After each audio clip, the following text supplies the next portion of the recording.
The magic നോവലിലേക്ക് സ്വാഗതം. നിനക്കായി മാത്രം പാർട്ട് 4. രേണുമോളെ, എഴുന്നേൽക്ക്. എന്തൊരു കിടപ്പായത്! ഏതോ വിദൂരതയിൽ നിന്ന് ഒഴുകിയെത്തുന്ന സ്വരം. കണ്ണുമിഴിച്ച് ചുറ്റിനു നോക്കി. തൊട്ടു മുമ്പിൽ നിൽക്കുന്നത് അമ്മയാണെന്ന് തിരിച്ചറിയാൻ നിമിഷങ്ങളെടുത്തു. എഴുന്നേൽക്ക് മോളെ, വന്ന് ചായ കുടിക്ക്. സമയത്തെക്കുറിച്ചൊരു ബോധവും ഉണ്ടായിരുന്നില്ല. ശരീരത്തിനേറ്റ അസ്വാസ്ഥ്യം മണിക്കൂറുകൾ തന്നെ തളർത്തി കിടത്തിയിരുന്നു. ഉച്ചയ്ക്ക് അച്ഛൻ ഉണ്ണാൻ വന്നപ്പോൾ പിടിച്ചെഴുന്നേൽപ്പിച്ച് അല്പം കഞ്ഞി കുടിപ്പിച്ചതാണ്. പതിവുള്ള ഉച്ച മയക്കം പോലെ ഉപേക്ഷിച്ച് അച്ഛൻ ഹോസ്പിറ്റലിലേക്ക് പോയപ്പോൾ വീണ്ടും കിടക്കയിൽ ചുരുണ്ടുകൂടി. പൊടുന്നനെ കൺമുന്നിൽ തെളിഞ്ഞത് മോളുടെ മുഖമാണ്. രാവിലെ ഡോക്ടറെ കാണാൻ കൊണ്ടുപോയ കുഞ്ഞിനെ അഡ്മിറ്റ് ചെയ്തിരിക്കുകയാണെന്ന് അറിഞ്ഞപ്പോൾ ഉള്ളിലാകെ വേവലാതിയായി. അച്ഛൻ ഉച്ചയ്ക്ക് വരുന്നത് വരെ എങ്ങനെ കഴിച്ചുകൂട്ടിയെന്നറിയില്ല. പനിക്ക് കുറവുണ്ടെന്നറിഞ്ഞപ്പോൾ മനസ്സ് തണുത്തു. ചായ കുടിച്ചുകൊണ്ടിരിക്കുന്നതിനിടയിൽ അമ്മ പറഞ്ഞു, എനിക്ക് ഇവിടെ ഇരുന്നിട്ട് ഒരു സമാധാനവും ഇല്ല. ഇന്നലെ രാത്രിയിലെ കരച്ചിലും നിർബന്ധവും കണ്ട് വല്ലാതെ പേടിച്ചു പോയി. ഇപ്പൊ എങ്ങനെ ഇരിക്കുന്നോ ആവോ. നമുക്കൊന്ന് പോയിട്ട് വരാം. ഫോൺ ചെയ്താൽ അച്ഛൻ കാർ അയച്ചു തരും. മനസ്സിന്റെ ആഗ്രഹമായിരുന്നു. അയ്യോ വേണ്ട മോളെ, ഈ പനിയും വെച്ചുകൊണ്ട് അങ്ങോട്ട് ചെല്ലണ്ട. മുറിയിൽ വീണ്ടും നിശബ്ദത തളം കെട്ടി. ആലോചനയിലാണ്ടതുപോലെ അമ്മൂമ്മ നിശബ്ദയായി.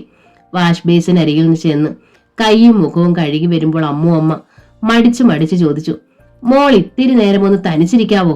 ഞാനൊന്ന് പോയി കണ്ടിട്ട് അടുത്ത ബസ്സിന് കയറി ഇങ്ങ് വരാം. താമസിക്കില്ല. വീണ്ടും ഒന്ന് ചിന്തിക്കാൻ നിൽക്കാതെ തന്നെ സമ്മതം കൊടുത്തു. പൊയ്ക്കോളൂ, ഞാൻ തനിച്ചിരുന്നോളാം.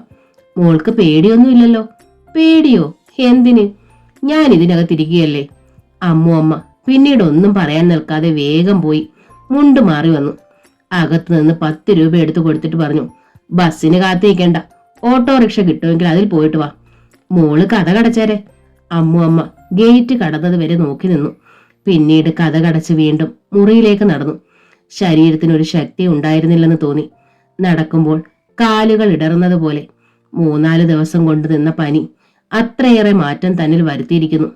മച്ചിലേക്ക് മിഴികൾ നട്ട് വെറുതെ കിടക്കുമ്പോൾ രാവിലെ മുതൽക്കുള്ള തന്റെ കാത്തിരിപ്പ് വ്യഥാവിലായെന്നുള്ള ബോധം ഉള്ളിൽ നിരാശയുടെ നിഴൽ വീഴ്ത്തി. വിഷ്ണുവേട്ടൻ ഈ ആഴ്ച വന്നിട്ടുണ്ടാവില്ലേ?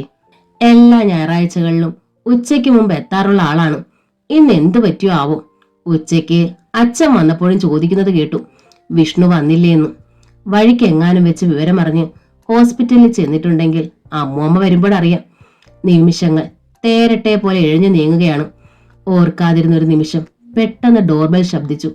തൽക്ഷണം ഹൃദയം കുതിച്ചു ചാടി. വിഷ്ണുവേട്ടനായിരിക്കുമെന്ന് മനസ്സ് പറഞ്ഞു. വേഗം കിടക്കയിൽ നിന്ന് ചാടി എഴുന്നേറ്റ് മാക്സി പിടിച്ച് നേരെയിട്ടു. നിലക്കണ്ണാടിയുടെ മുന്നിൽ ഒരു നിമിഷാർദ്ധം ചെലവഴിച്ചു. എണ്ണമയമില്ലാതെ പറന്നു കിടന്ന മുടി കൈവിരലുകൾ കൊണ്ട് മാടിയൊതുക്കി പൂമുഖത്തേക്കോടി. കഴിഞ്ഞ ദിവസങ്ങളിൽ നഷ്ടപ്പെട്ടു പോയ പ്രസരിപ്പും ചൈതന്യവും പൊടുന്നനെ മടങ്ങി വരുന്നത് പോലെ വിറയാർന്നു തുടങ്ങിയ വിരലുകൾ കൊണ്ട് ഫ്ലഷ് ബോർഡിന്റെ ബോൾട്ട് എടുത്തു. തുറന്നു പിടിച്ച വാതിലിന് മുൻപിൽ നിൽക്കുന്ന രൂപത്തെ കണ്ട് സപ്തനാഡികളും തളർന്നു. അജിത്ത്. ഞൊടിയിട കൊണ്ട് മുഖത്തെ രക്തം എങ്ങോ ഓടി മറഞ്ഞു. മിഴികളിൽ ഭീതി നിഴലിച്ചു. വാതിലടച്ച് കുറ്റിയിടാൻ ബുദ്ധി ഉപദേശിച്ചതാണ്. പക്ഷേ അതിന് മുതിരുന്നതിനു മുൻപ് അജിത്ത് അകത്തേക്ക് കടന്നത് ഉള്ളിൽ നടുക്കമുണ്ടാക്കി. തീരെ പ്രതീക്ഷിച്ചില്ല അല്ലേ? ക്രൗര്യം നിറഞ്ഞ ഒരു ചിരി അജിത്തിന്റെ മുഖത്ത് വിരിഞ്ഞു. വാക്കുകൾ ചെവിയിൽ പതിഞ്ഞില്ല. ആദ്യത്തെ ചുഴലിയൊന്നടങ്ങിയപ്പോൾ ബോധതല ഉണർന്നു. തനിച്ചാണെന്നുള്ള ബോധം മനസ്സിനെ അനിമിഷം നടുക്കുകയാണ്. രക്ഷപ്പെടാനൊരു വഴി. പെട്ടെന്നാണ് ബുദ്ധി ഉണർന്നത്. ഉള്ളിലെ ഭീതി പുറത്ത് പ്രകടമാക്കാതെ ധൈര്യം ഭാവിച്ചു.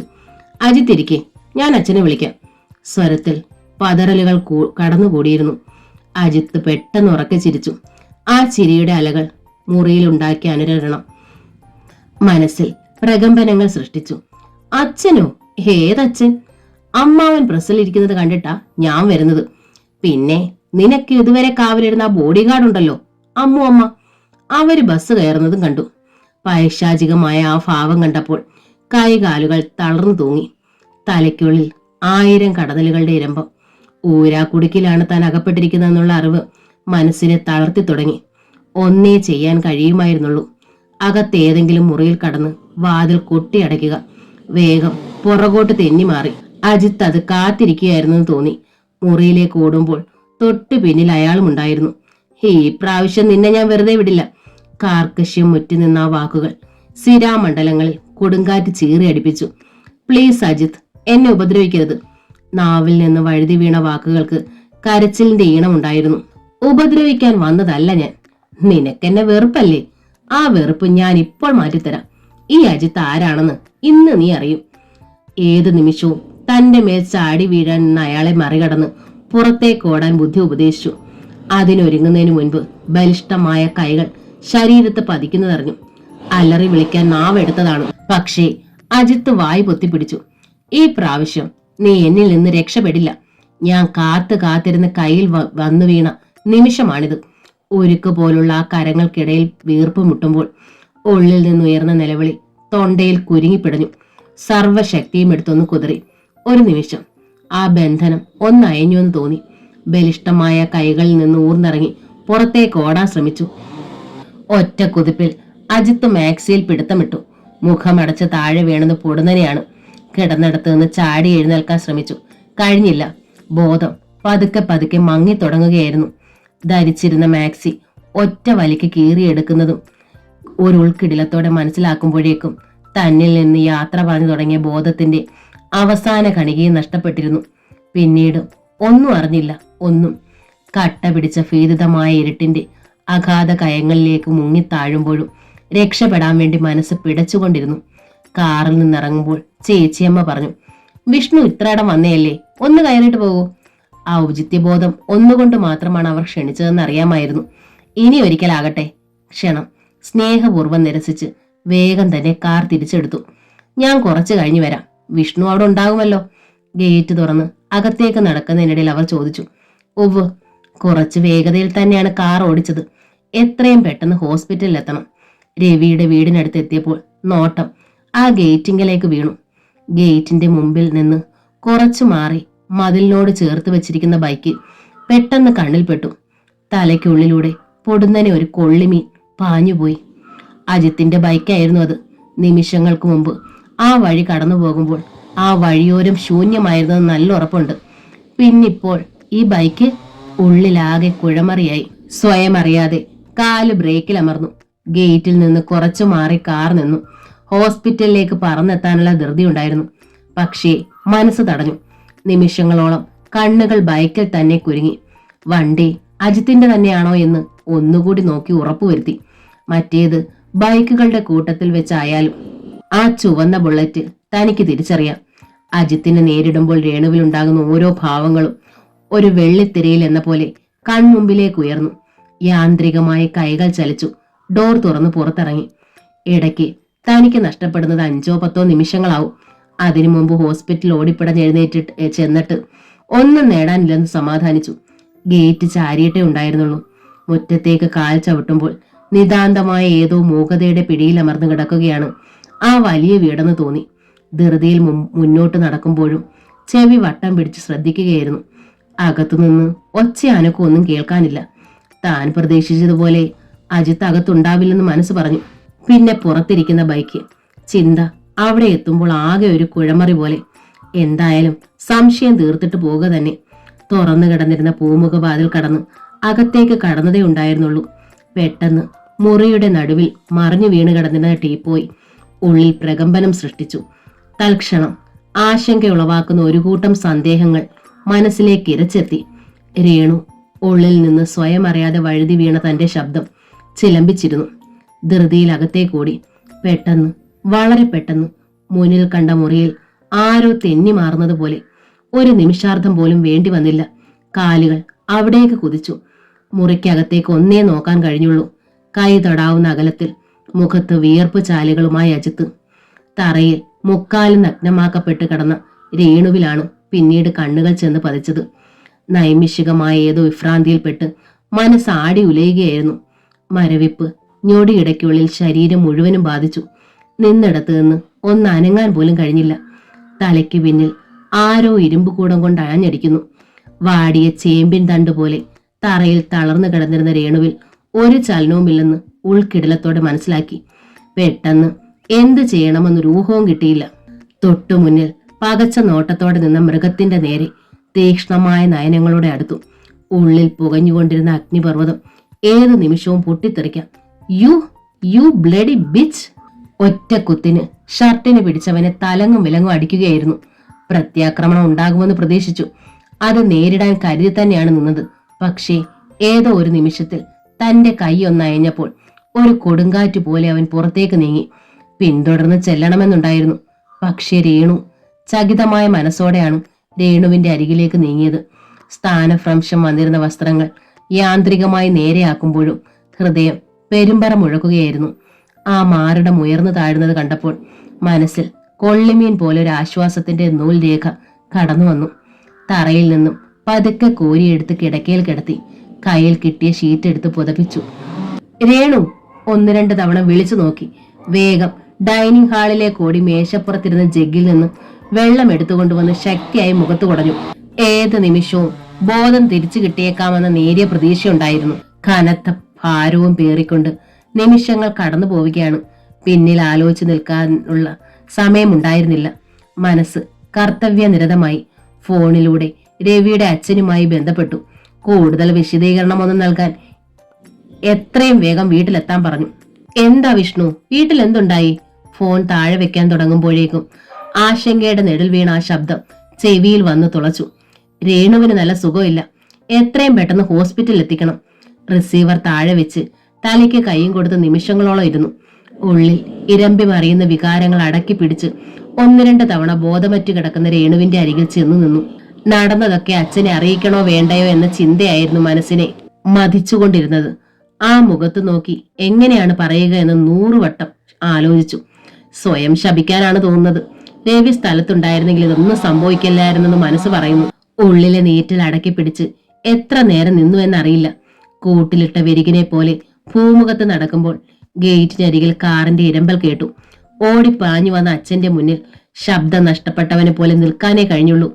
എന്താ വിഷ്ണു, രേണുവിന് എന്തു പറ്റി? മനസ്സിന്റെ വിതമ്പലുകൾ ഒതുക്കി നിർത്തി സാവധാനം നടന്നതൊക്കെ പറഞ്ഞു. അദ്ദേഹത്തിന്റെ മുഖത്തെ മാംസപേശികൾ വലിഞ്ഞു മുറുകുകയും ശിരസ് കൈകളിൽ താങ്ങി സെറ്റിയിലേക്ക് തളർന്നു വീഴുന്നതും നിർവികാരതയോടെ നോക്കി നിന്നു. നിമിഷങ്ങൾ. അവൾ എവിടെ? അമ്മു അമ്മ. പെട്ടെന്ന് അദ്ദേഹം ചാടി എഴുന്നേറ്റു. അപ്പോഴാണ് അവരെ കുറിച്ച് ഓർത്തത്. അവരിവിടെ ഇല്ല. രേണു ഇവിടെ തനിച്ചായിരുന്നെന്ന് തോന്നുന്നു. അമ്പരപ്പോടെ അദ്ദേഹം തന്റെ മുഖത്തേക്ക് ഉറ്റുനോക്കി. ഇങ്ങനെ ഇരുന്നിട്ട് കാര്യമില്ല. രേണുവിനെ എത്രയും വേഗം ഹോസ്പിറ്റലിൽ എത്തിക്കണം. ബോധം വീണ് കിട്ടിയിട്ടില്ല. തന്റെ വാക്കുകൾ അദ്ദേഹത്തെ യാഥാർത്ഥ്യത്തിലേക്ക് മടക്കി കൊണ്ടുവന്നെന്ന് തോന്നി. ഇടറുന്ന കാലടികളോടെ അദ്ദേഹം അകത്തേക്ക് നടക്കുന്നത് ഒരു സ്വപ്നത്തിൽ എന്നോണം കണ്ടു നിന്നു. അസ്വസ്ഥതയുടെ ഭാരവും പേറിക്കൊണ്ട് നിമിഷങ്ങൾ തേനട്ടയെ പോലെ എഴിഞ്ഞു നീങ്ങി. തലയും കുമ്പിട്ട് സെറ്റിയിലിരിക്കുമ്പോൾ അകത്തുനിന്ന് രേണുവിന്റെ അച്ഛൻ കടന്നു വന്നു. ആ മുഖം ഒരു പ്രേതത്തെ മുന്നിൽ കണ്ടതുപോലെ വിളറി വെളുതിരുന്നു. ഈ നിലയിൽ ഹോസ്പിറ്റലിലേക്ക് കൊണ്ടുപോകണോ വിഷ്ണു? ഞാൻ ഡോക്ടറെയും കൂട്ടി വരാം. സമ്മതിക്കാനോ നിഷേധിക്കാനോ ആവാതെ നിൽക്കുമ്പോൾ അദ്ദേഹം പുറത്തേക്ക് ഇറങ്ങിപ്പോയി. പുറത്ത് കാത്തു നിന്നിരുന്ന ഡ്രൈവറോട് എന്തോ പറയുന്നത് കേൾക്കാൻ കഴിഞ്ഞു. കാറ് പോകുന്ന ശബ്ദം കേട്ടപ്പോഴേക്കും നിന്നിടത്ത് നിന്ന് അനങ്ങാൻ കഴിഞ്ഞില്ല. നിമിഷങ്ങൾ കഴിഞ്ഞ് കാൽപ്പെരുമാറ്റം കേട്ടാണ് തലതിരിച്ചു നോക്കിയത്. അമ്മു അമ്മ. പൊടുന്നനെ ഉള്ളിൽ തിളച്ചു മറഞ്ഞുകൊണ്ടിരുന്ന കാർക്കശ്യം അവരുടെ നേരെ കുതിച്ചു ചാടി. നിങ്ങൾ എവിടെ പോയിരുന്നു? തന്റെ സ്വരഭേദം അവരെ അമ്പരപ്പിച്ചു. ഞാൻ ആശുപത്രി വരെ കുഞ്ഞിനെ കാണാൻ. വിക്കി വാക്കുകൾ പുറത്തു വന്നു. രേണുവിന് കൂട്ടിരുത്തിയിട്ടല്ലേ മറ്റുള്ളവർ ഇവിടുന്ന് ഇറങ്ങിപ്പോയത്? മുഴുമുട്ടി നിന്ന് അവരോട് കൂടുതലൊന്നും ചോദിക്കാനോ പറയാനോ തോന്നിയില്ല. ഇനി ഒന്നും പറഞ്ഞിട്ട് കാര്യമില്ലല്ലോ. സംഭവിക്കാനുള്ളത് സംഭവിച്ചു കഴിഞ്ഞു. ഉള്ളിൽ തികട്ടി വന്ന അമർഷം കടിച്ചമർത്തി വീണ്ടും സെറ്റിയിലേക്ക് ഇരിക്കുമ്പോൾ അമ്മു അമ്മയിൽ ചലനമുണ്ടായി. അവർ അകത്തേക്ക് നടക്കുന്നതറിഞ്ഞു. നിമിഷങ്ങൾക്കകം അകത്തു നിന്ന് നിലവിളി ഉയർന്നു. അയ്യോ, എന്റെ രേണുമോൾക്ക് എന്തു പറ്റി? ഒരു ശിലയുടെ കാഠിന്യം മനസ്സിന് കൈവരുത്തി. നിലത്ത് തന്നെ തറഞ്ഞ മിഴികളുമായി ഇരപ്പ് തുടരുമ്പോൾ അവർ അകത്തു നിന്ന് ഓടി വന്നു. വിഷ്ണുകുഞ്ഞെ, മോൾക്ക് ബോധമില്ല. മിഴികൾ ഉയർത്തി തറപ്പിച്ച ആ മുഖത്തേക്കൊന്ന് നോക്കി. നിന്ന നിൽപ്പിൽ അവർ ഉരുകി തീരുകയായിരുന്നെന്ന് തോന്നി. മറുപടി പറയാനൊന്നും കഴിഞ്ഞില്ല. നാവിന് കനം വർദ്ധിച്ചിരുന്നു. പുറത്ത് കാർ വന്നു നിൽക്കുന്ന ശബ്ദം കേട്ടിട്ടാവും അവർ തിരിഞ്ഞോടുന്നത് കണ്ടു. ആദ്യം കടന്നു വന്നത് രേണുവിന്റെ അച്ഛനായിരുന്നു. ഒരു നിമിഷം ഇരുവരുടെയും മിഴികൾ തമ്മിൽ ഏറ്റുമുട്ടി. തന്റെ നോട്ടം നേരിടാനാവാതെ ഡോക്ടറെയും കൂട്ടി അകത്തേക്ക് നടന്നു. അവരുടെ പിന്നാലെ പോകണമെന്നുണ്ടായിരുന്നു. പക്ഷേ അതിനുള്ള മനസാന്നിധ്യം ഉണ്ടായില്ല. കൈകൾ പരസ്പരം കൂട്ടിത്തിരുമി സ്വീകരണ മുറിയുടെ നീളം പലവട്ടം അളന്നു. ഹോസ്പിറ്റലിൽ കൊണ്ടുപോയേ പറ്റൂ വിഷ്ണു. തളർന്ന ആ സ്വരം കേട്ടാണ് സ്ഥലകാല ബോധം ഉണ്ടായത്. പകച്ച കണ്ണുകളോടെ മുന്നിൽ നിൽക്കുകയായിരുന്നു അദ്ദേഹം. ഡോക്ടർ എന്തു പറഞ്ഞു? ആശങ്കയോട് ചോദിച്ചു. ഞാൻ സത്യം പറഞ്ഞിട്ടില്ല, പനിയായിരുന്നു, പെട്ടെന്ന് ബോധം കിട്ടു എന്നേ പറഞ്ഞുള്ളൂ. എന്തായാലും ഉടനെ ഹോസ്പിറ്റലിൽ കൊണ്ടുപോകണം. ഒച്ച തീരെ താഴ്ത്തി അദ്ദേഹം മറുപടി പറഞ്ഞു. സ്വരം പതറുന്നുണ്ടായിരുന്നെങ്കിലും ആത്മസംയമനം കൈവിടാതിരിക്കാൻ കഴിയുന്നത് ശ്രമിക്കുകയാണെന്ന് മനസ്സിലായി. പിന്നെല്ലാം വളരെ പെട്ടെന്നായിരുന്നു. വിളിച്ചുകൊണ്ടുവന്ന ഡോക്ടറെ പറഞ്ഞയച്ച് രേണുവിനെ കാറിൽ എടുത്തു കിടത്തി നേരെ ഹോസ്പിറ്റലിലേക്ക് വിട്ടു. കാറിലിരിക്കുമ്പോഴാണ് സതിയുടെയും കുഞ്ഞിന്റെ ഓർമ്മ മനസ്സിലേക്ക് വീണ്ടും കടന്നു വന്നത്. സതി ആകെ അമ്പരന്നിരിക്കുകയാവും. വീട്ടിൽ നടന്നതൊന്നും അവൾ സ്വപ്നത്തിൽ പോലും പ്രതീക്ഷിക്കുന്നുണ്ടാവില്ല. താഴെ കാഷ്വാലിറ്റിയിൽ രേണുവിന് ചുറ്റും ഡോക്ടേഴ്സ് കൂടുമ്പോൾ അതുവരെ അടക്കി പിടിച്ചിരുന്ന എല്ലാ നിയന്ത്രണങ്ങളും കൈവിട്ട് രേണുവിന്റെ അച്ഛൻ മുഖം പൊത്തി കരയുന്നത് നിറ കണ്ണുകളോടെ കണ്ടു. സാവധാനം അടുത്ത് ചെന്ന് ആ കൈകളിൽ സ്പർശിച്ചു. എന്റെ മോൾക്ക് എന്തു പറ്റി വിഷ്ണു? അത് ആത്മനിയന്ത്രണത്തിന്റെ എല്ലാ ഇഴകളും അദ്ദേഹത്തിൽ നിന്ന് കൈവിട്ടു പോയിരിക്കുന്നതറിഞ്ഞു. പതുക്കെ പിടിച്ചുകൊണ്ടുപോയി ബെഞ്ചിലെടുത്തുമ്പോൾ ആശ്വാസവചനങ്ങൾ തന്നിൽ നിന്നും ഉതിർന്നു വീണു. സമാധാനപ്പെടൂ, പെട്ടെന്നുള്ള ഷോക്ക് കൊണ്ട് സംഭവിച്ച ബോധക്കേടാണ്. ഞാൻ എന്തിനി ജീവിച്ചിരിക്കുന്നു? എന്റെ മോളെ സൂക്ഷിക്കാൻ എനിക്ക് കഴിഞ്ഞില്ലല്ലോ. അദ്ദേഹം സ്വയം തലയ്ക്കടിച്ചു. ആശങ്ക അടക്കി പിടിച്ച് ബെഞ്ചിൽ അദ്ദേഹത്തോടൊപ്പം ഇരിക്കുമ്പോൾ കണ്ണുകൾ രേണു കിടക്കുന്നിടത്ത് തന്നെ തറഞ്ഞു നിൽക്കുകയായിരുന്നു. ബോധം വീണ് കിട്ടുന്ന നിമിഷവും കാത്ത് ആ ഇരിപ്പ് തുടരുമ്പോൾ മണിക്കൂറുകൾ കടന്നു പോകുന്നത് അറിയുന്നുണ്ടായിരുന്നില്ല. കൊഴിഞ്ഞു വീണുകൊണ്ടിരിക്കുന്ന ആ നിമിഷങ്ങളെ എങ്ങനെ അതിജീവിച്ചു എന്ന് ഇപ്പോൾ ഓർക്കാൻ കൂടി കഴിയുന്നില്ല. ഉള്ളിൽ ഉറഞ്ഞുകൂടിയ ദുഃഖം ഒരു ഉണങ്ങാത്ത ക്ഷതമായി നിമിഷം മനസ്സിനെ പീഡിപ്പിക്കുന്നു. കഴിഞ്ഞതെല്ലാം ഒരു ദുസ്വപ്നമായിരുന്നെങ്കിൽ എല്ലാറ്റിനും മൂകസാക്ഷിയാകേണ്ടി വന്നല്ലോ എന്നോർക്കുമ്പോഴാണ് കൂടുതൽ ധർമ്മസങ്കടം. മനസ്സ് രേണുവിൽ ചെന്നും എത്തുമ്പോഴേക്കും വർത്തമാനകാലം നഷ്ടമാകുന്നു.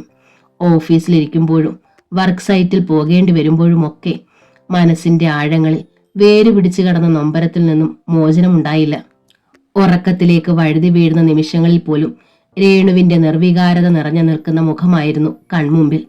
ഹോസ്പിറ്റൽ വരാന്തയിൽ ഉത്കണ്ഠയുടെ നിമിഷങ്ങൾ തള്ളി നീക്കുമ്പോഴും രേണുവിൽ ഇങ്ങനെ ഒരു മാറ്റമുണ്ടാകുമെന്ന് സ്വപ്നത്തിൽ പോലും പ്രതീക്ഷിച്ചിരുന്നില്ല. ബോധം വീണ്ടു കിട്ടാൻ മണിക്കൂറുകൾ നീണ്ടുപോകുന്നത് കണ്ടപ്പോൾ പുറത്തു കൂടി നിന്നവരിൽ ഭീതിയും ആശങ്കയും വർദ്ധിച്ചിരുന്നു. വല്ലാത്തൊരുതര അങ്കലാപ്പും എല്ലാവരിലും നിറഞ്ഞു നിന്നു. ഇടയ്ക്ക് വിവരമറിഞ്ഞ് ഓടിയെത്തിയ സതി ബെഞ്ചിൽ തളർന്നിരുന്ന രേണുവിന്റെ അച്ഛന്റെ അരികിലിരുന്ന് വിങ്ങിപ്പൊട്ടി.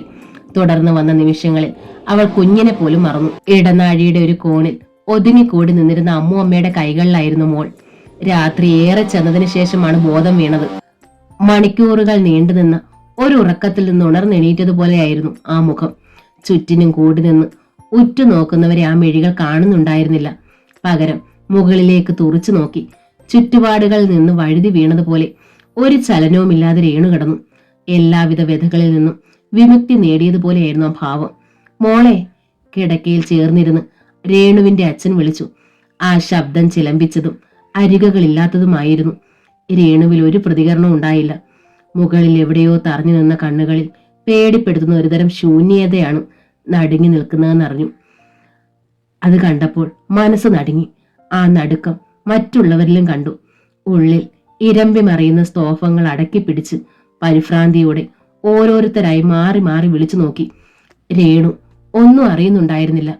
ആ ഇമകൾക്ക് പോലും ഒരു ചലനവും ഉണ്ടായില്ല. കഴിഞ്ഞു പോയതെല്ലാം മറ്റുള്ളവരിൽ നടുക്കുന്ന ഒരു ഓർമ്മയായി നിറഞ്ഞു നിൽക്കുമ്പോഴും തികച്ചും വികാരരഹിതമായൊരവസ്ഥയിലായിരുന്നു രേണു. തനിക്ക് വന്നു ചേർന്ന ദുരന്തത്തിന്റെ ഒരു നേരിയ നിഴൽപ്പാട് പോലും ആ മുഖത്ത് കാണാനുണ്ടായിരുന്നില്ല. ഓർമ്മകൾ നഷ്ടപ്പെട്ടവളെ പോലെയുള്ള ആ കിടപ്പ് കണ്ടപ്പോൾ അച്ഛൻ പൊട്ടിക്കരഞ്ഞു. ഒന്ന് കരയുകയെങ്കിലും ചെയ്യുമോളെ. രേണുവിന്റെ തോളുകളിൽ പിടിച്ചുലച്ചുകൊണ്ട് അദ്ദേഹം വിങ്ങിപ്പൊട്ടുന്നത് നിറ കണ്ണുകളോടെ നോക്കി നിന്നു. സതിക്കായിരുന്നു കൂടുതൽ അമ്പരപ്പ്. ഇടയ്ക്ക് അവൾ ഓടി വന്ന് നിശ്ചലം നിന്ന തന്നെ പിടിച്ചുലച്ചു. പറയൂ ഏട്ടാ, രേണുവിന് എന്തു പറ്റിയെന്ന് എന്നോട് പറയൂ.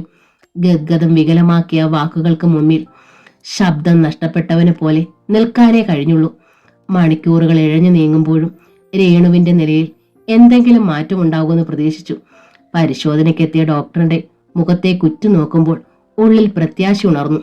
കുട്ടിയുടെ മനസ്സിന് സാരമായ എന്തോ ഷോക്ക് തട്ടിയിട്ടുണ്ട്. ആ നിഗമനത്തിലാണ് ഡോക്ടർ എത്തിച്ചേർന്നത്. കുറച്ചു ദിവസം കിടക്കട്ടെ, ചിലപ്പോൾ മാറ്റങ്ങൾ ഉണ്ടായിക്കൂടുന്നില്ല. വിവരമറിഞ്ഞ് ഓടിയെത്തിയവർ പോലും ആശങ്കയുടെ മുറിയിൽ കാത്തിരുന്നു. ചോദ്യശരങ്ങൾ കൊണ്ട് രേണുവിന്റെ അച്ഛനെ അവർ വീർപ്പ് മുട്ടിക്കുന്നത് കണ്ട് പതുക്കെ രംഗത്ത് നിന്ന് ഒഴിഞ്ഞു മാറി. തന്റെ നാവിൽ നിന്ന് ഒന്നും പുറത്തു വീഴരുതെന്ന് നിർബന്ധമുണ്ടായിരുന്നു. പക്ഷേ ഏതോ ദുർബല നിമിഷത്തിൽ സതിയോട് പറയേണ്ടി വന്നു. മുറിക്ക് പുറത്ത് ഇരുവരും തനിച്ചായപ്പോൾ കരഞ്ഞു കലങ്ങിയ കണ്ണുകളോടെ അവൾ അടുത്തു വന്ന് ചോദിച്ചു, എന്താണുണ്ടായ നേട്ടനറിയാം, എന്നോട് മറച്ചു വെക്കുകയാണ്. ഒടുവിൽ നിർബന്ധം സഹിക്കാതെ വയ്യാത്തതുകൊണ്ട് മാത്രം തനിക്ക് അഭിമുഖീകരിക്കേണ്ടി വന്ന ആ രംഗത്തെക്കുറിച്ച് ചുരുങ്ങിയ വാക്കുകളിൽ പറഞ്ഞു തീർത്തു. ആ കണ്ണുകൾ വീണ്ടും നിറയുന്നതും ഒരു തേങ്ങലോടെ അവൾ മുഖം പൊത്തുന്നതും നിർവികാരത നടിച്ചു നോക്കി നിൽക്കേണ്ടി വന്നു. ഒന്ന് ആശ്വസിപ്പിക്കാൻ പോലും കഴിഞ്ഞില്ല. ഈശ്വര, രവിയേട്ടൻ വരുമ്പോൾ ഞാൻ എന്തു പറയും? തേങ്ങലുകൾക്കിടയിൽ വഴുതി വീണ വാക്കുകൾ.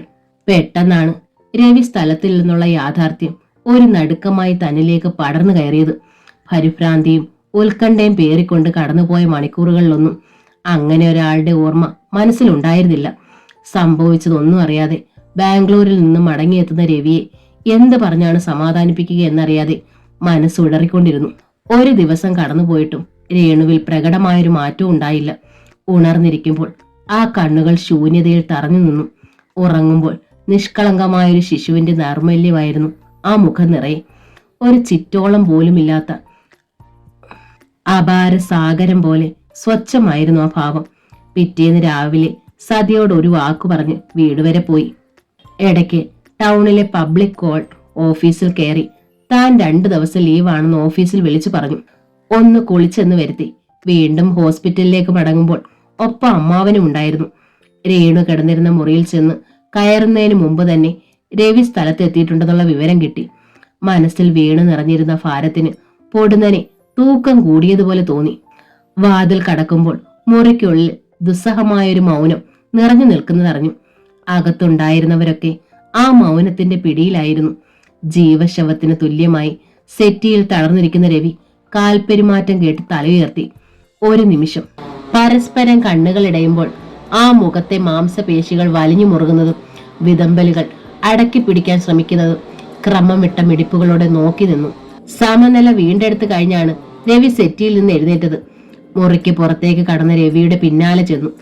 ഇത്ര മാത്രം ശിക്ഷ അനുഭവിക്കാൻ വേണ്ടി എന്റെ പെങ്ങൾ ആരോട് എന്ത് തെറ്റ് ചെയ്തു? വിങ്ങി പൊട്ടിക്കൊണ്ട് രവി ചോദിച്ചു. എന്ത് പറഞ്ഞാണ് ആ മനസ്സിനെ തണുപ്പിക്കുകയെന്നറിയാതെ നിന്ന് പരുങ്ങുമ്പോൾ രവി വീണ്ടും പറഞ്ഞു, ഞാൻ വിഷ്ണുവിനെ കാത്തിരിക്കുകയായിരുന്നു. പറയൂ, എന്താണ് യഥാർത്ഥത്തിൽ ഉണ്ടായത്? ഉള്ളിൽ കിടന്ന് തികട്ടി മറിഞ്ഞുകൊണ്ടിരുന്ന വാക്കുകൾക്ക് മോചനമുണ്ടായി. ചേച്ചി അമ്മയെ വീട്ടിൽ കൊണ്ടാക്കിയതും തിരിച്ചു വരുമ്പോൾ ബൈക്ക് കണ്ട് കാർ നിർത്തി കയറി ചെന്നതും പറഞ്ഞു കഴിഞ്ഞിട്ട് തുടർന്നു. എനിക്കിപ്പോഴും എല്ലാം ഒരു മൂടൽമഞ്ഞ് പോലെ തോന്നുന്നു. ഏതാനും മിനിറ്റുകൾക്കുള്ളിലാണ് ഇതൊക്കെ സംഭവിച്ചത്. എന്താണ് നടന്നിട്ടുള്ളതെന്ന് ഇപ്പോഴും ഊഹിക്കാൻ കഴിയുന്നില്ല. ഒരു പക്ഷേ അരുതാത്തത് എന്തെങ്കിലും സംഭവിച്ചിട്ടുണ്ടെങ്കിൽ. അർദ്ധോക്തിയിൽ നിർത്തുമ്പോൾ വാക്കുകൾക്കായി മനസ്സ് പരതി. എന്നിട്ട് വിഷ്ണു അവന് വെറുതെ വിട്ടു. ഒരു കുറ്റപ്പെടുത്തലിന്റെ ധ്വനി ആ വാക്കുകളിൽ അന്തർഭവിച്ചിരുന്നു. ആ ചോദ്യം ഉളവാക്കിയ നീറ്റൽ കടിച്ചമർത്താനേ കഴിഞ്ഞുള്ളൂ. രവി അപ്പോഴെന്ത് പറഞ്ഞാലും ക്ഷമിക്കാൻ മനസ്സ് സന്നദ്ധമായി. ഇരുവരുടെ മധ്യത്തിൽ പൊടുന്നനെ നിശബ്ദത ഞെട്ടറ്റു വീണു. ഒട്ടൊരു നേരം നീണ്ടുനിന്ന മൂകതയ്ക്ക് ശേഷം രവിയുടെ ആത്മകഥം കേട്ടു. അവൻ എന്റെ കയ്യിലൊന്ന് കിട്ടിയിരുന്നെങ്കിൽ. ഉള്ളിൽ തിളച്ചു മറിഞ്ഞുകൊണ്ടിരിക്കുന്ന പകയും വിദ്വേഷവും ആ വാക്കുകളിൽ നിഴലിട്ടിരുന്നു. പ്രത്യേകിച്ചൊരു അഭിപ്രായവും പറയാൻ ഒരുങ്ങിയില്ല. അജിത്തിനോട് പ്രതികാരം ചെയ്യുമെന്നുള്ള ആ ചിന്താഗതി മറ്റുള്ളവരെല്ലാം കൂടിയാണ് മാറ്റിയെടുത്തത്. രവിയുടെ വല്യച്ഛൻ ഉപദേശിക്കുന്ന കേട്ടു. നീ ഇങ്ങനെ ബഹളം കൂട്ടിയിട്ടൊന്നും കാര്യമില്ല രവി. കേട് സംഭവിച്ചിരിക്കുന്നത് നമ്മുടെ കുട്ടിക്കാണ്. നീ ഇപ്പോൾ അവനോട് ചോദിക്കാനും പറയാനും പോയാൽ പ്രശ്നങ്ങൾ വഷളാവുകയുള്ളൂ. ആരോടെങ്കിലും ചെവിയിലൊന്ന് കിട്ടിയാ മതി. രേണുമോളുടെ ഭാവി അതോടെ നശിക്കും. ഇപ്പോ എങ്ങനെയെങ്കിലും മോളുടെ അസുഖം മാറ്റിയെടുക്കണം. സൈക്കാട്രിസ്റ്റിനെ കാണാനല്ലേ ഡോക്ടർ പറഞ്ഞത്? അതിനിവിടെ കിടത്തി മാലോകരെ അറിയിക്കേണ്ട കാര്യമില്ല.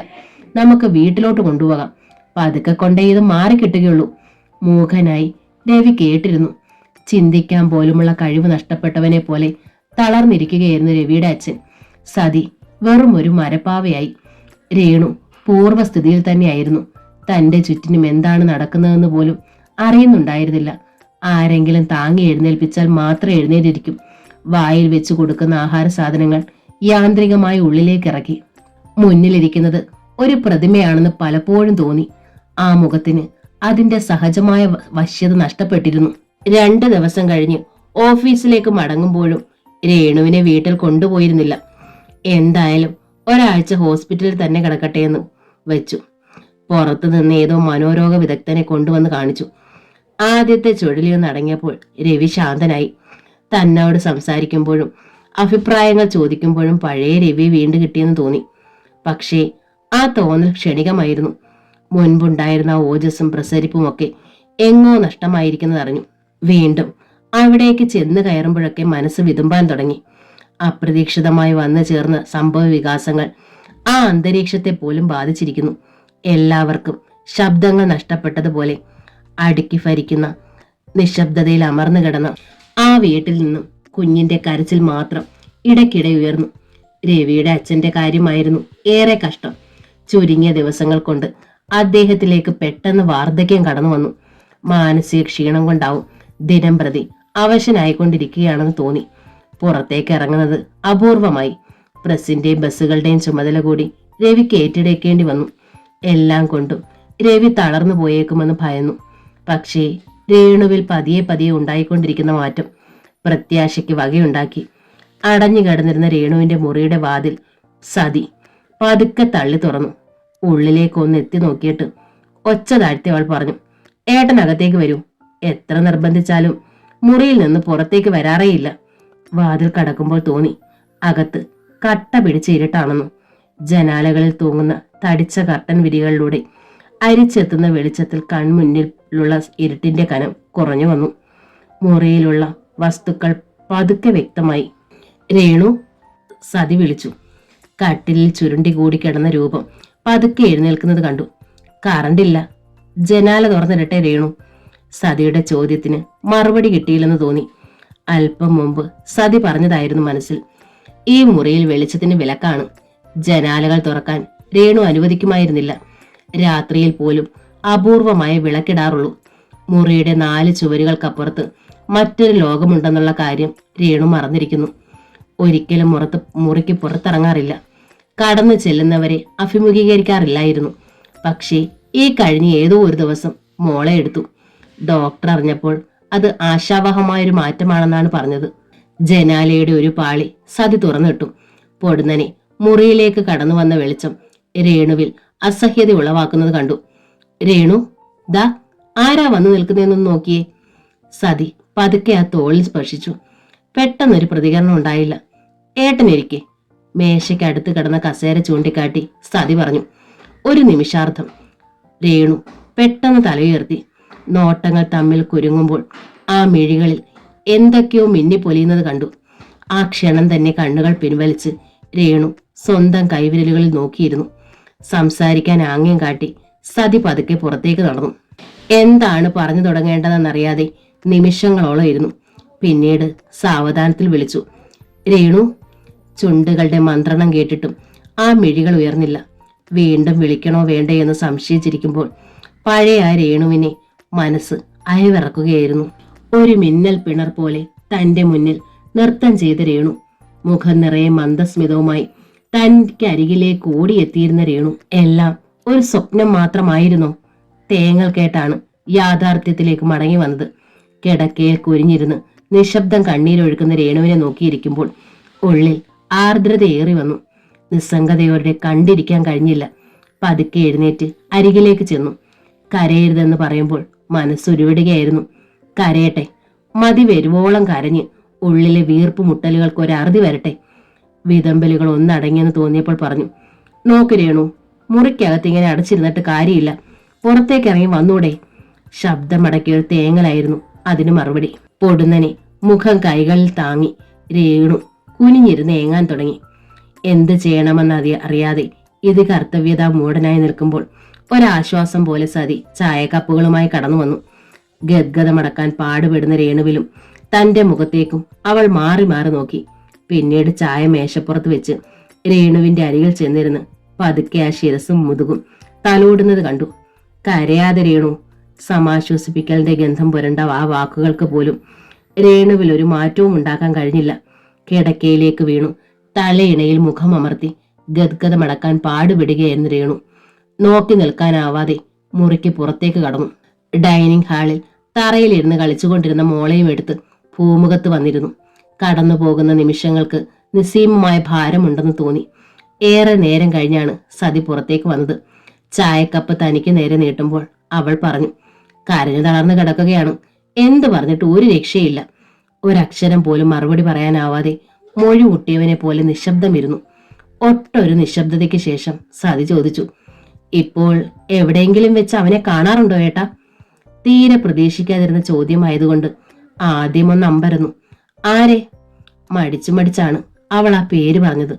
അജിത്ത്. ആ പേര് ഉള്ളിൽ രോഷമുണർത്തി. ഇല്ല, അവൻ ഇവിടെ ഒന്നുമില്ലെന്ന് വിജയേട്ടൻ പറഞ്ഞു. എന്നാലും എനിക്ക് പേടിയാണ്. രവിയേട്ടൻ എപ്പോഴെങ്കിലും നേരിടുകയാണെങ്കിൽ എന്തെങ്കിലും സംഭവിക്കുമോന്ന്. നീ വെറുതെ പേടിക്കുകയാണ്. രവി അങ്ങനൊന്നും അവിവേകം കാട്ടില്ല. തുടർന്നൊന്നും പറയാൻ അവൾക്ക് ഇട കിട്ടിയില്ല. അതിനിടയിൽ പോർച്ചിൽ കാറിന്റെ ഇരമ്പൽ കേട്ടു. രവിയേട്ടനാണ്, സതി പറഞ്ഞു. അകത്തേക്ക് കടന്നു വന്ന രവിയുടെ മുഖം പെട്ടെന്ന് വിടർന്നു. എപ്പോഴെത്തി? ചോദ്യം ഉടനുണ്ടായി. ഉച്ച കഴിഞ്ഞു. ഞാൻ ഒരാളെ അത്യാവശ്യമാണ് ആയി കാണാൻ പോയിരുന്നതാണ്. എതിരെയുള്ള കസേരയിൽ വന്നിരുന്നതിനിടയിൽ രവി മോളെ എടുത്തു. സതി പറഞ്ഞിരുന്നു. രേണു എന്തു ചെയ്യുന്നു? സതിയോടായിരുന്നു ചോദ്യം. ഏട്ടൻ സംസാരിക്കാൻ ചെന്നപ്പോൾ കുറെ കരഞ്ഞു. അത് കഴിഞ്ഞ് വീണ്ടും കിടക്കുകയാണ്. അത് സാരമില്ല, കരയുന്നത് ഒരു വിധത്തിൽ നല്ലത് തന്നെ. ഉള്ളിലെല്ലാം കൂടി അമർത്തി ഒതുക്കി വയ്ക്കുന്നതാണ് അപകടം. രവി സ്വയം സമാധാനിക്കുകയായിരുന്നെന്ന് തോന്നി. വിഷ്ണുവിന് പോകാൻ ധൃതിയുണ്ടോ? സതി അകത്തേക്ക് പോയ നിമിഷത്തിൽ രവി ചോദിച്ചു. ഇല്ല, എന്തോ തന്നോട് പറയാനുണ്ടെന്ന് ആ മുഖം വിളിച്ചു പറയുന്നു. ആകാംക്ഷ അടക്കി പിടിച്ച് രവി പറയട്ടെ എന്ന് കരുതി കാത്തിരുന്നു. രേണുവിന് ഒരാലോചന വല്യച്ഛൻ കൊണ്ടുവന്നിട്ടുണ്ട്. ഇനി അധികം നീട്ടിക്കൊണ്ടു പോകാതെ വിവാഹം കഴിപ്പിച്ച് അയക്കുന്നതാണ് നല്ലതെന്ന് തോന്നുന്നു. ഡോക്ടറും അതേ അഭിപ്രായം തന്നെയാണ് പറഞ്ഞത്. മുറി അടച്ചകത്ത് തന്നെയുള്ള ഈ ഇരിപ്പ് കൂടുതൽ അപകടം വരുത്തി വെക്കും. ഒന്ന് നിർത്തി രവി പെട്ടെന്ന് ചോദിച്ചു, കണ്ടിട്ട് വിഷ്ണുവിന് എന്തു തോന്നുന്നു? ഒരുവിധം നോർമൽ ആയിട്ടില്ലേ? ഉവ്. എടുപിടിയെന്ന് പറഞ്ഞ് വിവാഹം നടത്താനല്ല ഉദ്ദേശം. ഏതെങ്കിലും നല്ലൊരു പയ്യനെ തിരഞ്ഞെടുക്കണം. വല്യച്ഛൻ പറഞ്ഞ പയ്യന്റെ ചുറ്റുപാടുകളൊക്കെ വെറുതെ ഒന്ന് അറിയാൻ വേണ്ടിയാണ് ഇപ്പോൾ പോയത്. ഒഫീഷ്യലായിട്ടുള്ള ചടങ്ങുകളൊക്കെ സാവകാശമാകാമല്ലോ എന്ന് വെച്ചു. പോയിട്ട് എങ്ങനെയുണ്ട്? താല്പര്യപൂർവ്വം ചോദിച്ചു. കുഴപ്പമൊന്നുമില്ല, നല്ല സ്മാർട്ട് ഒരു പയ്യൻ. ഒരു മകനേ ഉള്ളൂ. മറ്റത് 2 പെൺകുട്ടികൾ. അവരുടെയൊക്കെ വിവാഹം കഴിഞ്ഞു. പയ്യന് ജോലി ഇല്ല.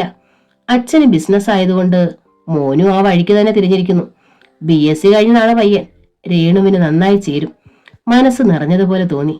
ഒരു നിമിഷത്തെ ഇടവേളയ്ക്ക് ശേഷം രവി പറഞ്ഞു, കുറച്ചു ദിവസം കൂടി ഒരു ചേഞ്ച് ഉണ്ടാവും. പഴയ പ്രസരിപ്പും ചൈതന്യവും ഒക്കെ രവിയിൽ മടങ്ങി വന്ന് ഒരാഹ്ലാദത്തോടെ ഓർത്തു. മുറി അടച്ചുള്ള ഈ ഇരിപ്പ് ഇല്ലാതാക്കാൻ എന്തെങ്കിലും വഴി നോക്കണം. നിങ്ങൾ 2 പേരും കൂടി പതുക്കെ പുറത്തൊക്കെ ഒന്ന് കൂട്ടിക്കൊണ്ടു പോകാൻ നോക്കൂ. ഉവ്, ഞാനും അത് തന്നെ ഓർത്തുകൊണ്ടിരിക്കുന്നേ. അച്ഛൻ ഈ സ്റ്റേജ് അല്ലായിരുന്നെങ്കിൽ ഞാനൊരു ട്രിപ്പ് സംഘടിപ്പിച്ചേനെ. ഊട്ടിക്കോ ബാംഗ്ലൂർക്കോ എവിടേക്കെങ്കിലും. അതിനെന്താ, അച്ഛനും പോരട്ടെ. അദ്ദേഹത്തിനും അതൊരു ചേഞ്ച് ആവും.